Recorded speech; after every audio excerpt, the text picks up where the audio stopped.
500 frozen turkeys are delivered to the North LaSalle Street headquarters of Catholic Charities of the Archdiocese of Chicago.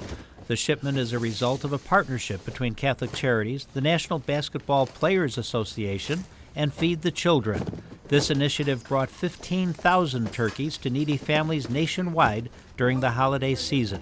Catholic Charities is at the forefront of the war against hunger, and those on the front lines of the battle say the need has never been so great. This is the darkest time for many people. The holidays are over, and people aren't necessarily thinking that way, and yet we know we still haven't hit the bottom with the recession that we're in. So these are very, very difficult times, seeing people coming to us that we've never seen before. Catholic Charities operates a dozen emergency assistance centers in the Chicago area.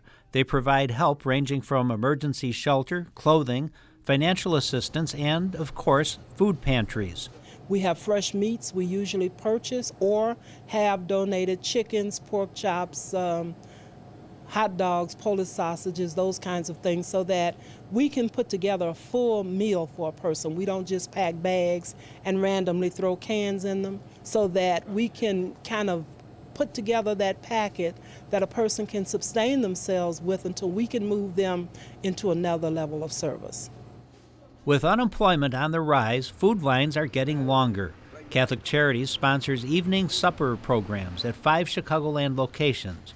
You're looking at a line outside the St. Vincent Center on a cold, snow-blown winter day, an hour before doors opened for the evening supper program. The suppers are really kind of a fascinating program. 5 nights a week, 130 people are seated in one of our elegant meeting rooms. Tablecloths, bud bases with flowers in them, and they receive a hot meal there 5 nights a week. 50 bags are prepared in addition to that, which we could like to call to-go bags. So they will accommodate those folks that either don't want to sit and eat or don't have space. We don't have space for them in that area. Several parishes collect food for Catholic Charities, while other parishes partner with churches that operate food pantries in neighborhoods where help is desperately needed. For instance, food is collected at St. Edna Parish in Arlington Heights. 20% of the food stays in their pantry. The other 80% goes to their sharing parish, St. James on South Wabash Avenue in Chicago. It's a labor of love for those who run the program. I think the people who give probably get more out of it than the people who receive. Because we're so much more involved in St. James and we're on their sharing board, you just really appreciate your own blessings in life and that you're able to share them with others. I think one of the things our involvement with St. James has done for both us and the parishioners at St. James, it's made an invisible population much more visible. And by invisible, I mean the poor. In Arlington Heights, the number of poor that you see isn't anywhere near the poor that we're dealing with in Chicago. I think it's important to make the people at all suburban areas aware of the plight of the poor, and I really do mean the plight. And they struggle always, but in hard times, they struggle even more. 31. Those in need are not defined by sex, by race, or for that matter, by religion. The food pantry at St. James, therefore, is a wonderful outreach to the community. The overwhelming majority of people are not parishioners. They either go to other churches. Some of them are not Christian, such as the Asians from Chinatown. The mission of our food pantry is to serve who's ever in need. And so whether they're Catholic, Protestant, or Buddhist. Really what I think we're doing through our social care program, along with our sharing parishes, is making the Catholic presence known in this neighborhood.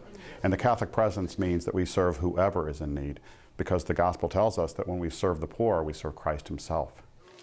Well, the food pantry, basically, it has helped me tremendously because I, at the time, when I first started coming here, I was pregnant.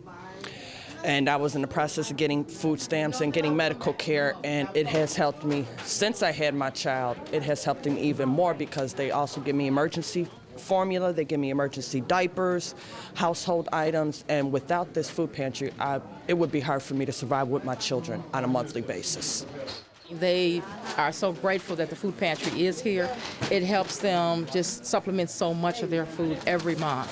So this is where they do get their meals. There aren't a lot of feeding places on the south side. There are a lot of seniors in this area. There are at least 13 senior residents. So we serve a lot of seniors and a lot of homebound seniors. So they get food through our delivery program that we have. Parish sharing programs rely on participation, and in the case of St. James, food is collected not only at St. Edna, but also at St. Alphonsus Liguori Elementary School in Prospect Heights, Queen of the Rosary School in Elk Grove Village, Saints Faith, Hope, and Charity Parish in Winnetka, and Our Lady of Perpetual Help Parish in Glenview. Contributions come from individuals as well as businesses.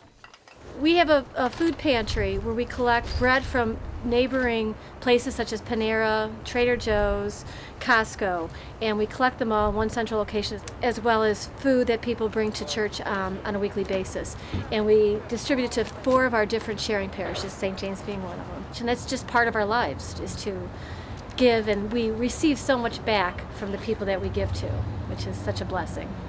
Our faltering economy has forced more people to seek help from others.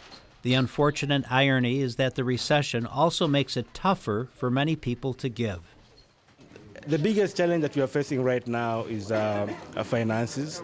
As you know, the economy is getting worse each day.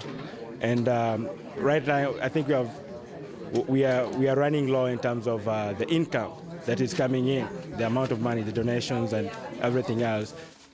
One thing they could do is they could, in their parish or a school or at work, is have a food drive.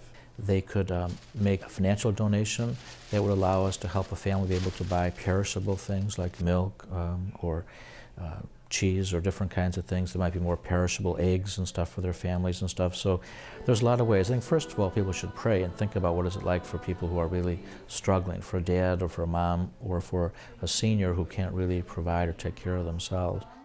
I think it was St. Teresa of Avila who said that without us, Christ has no hands, Christ has no feet, Christ has no heart.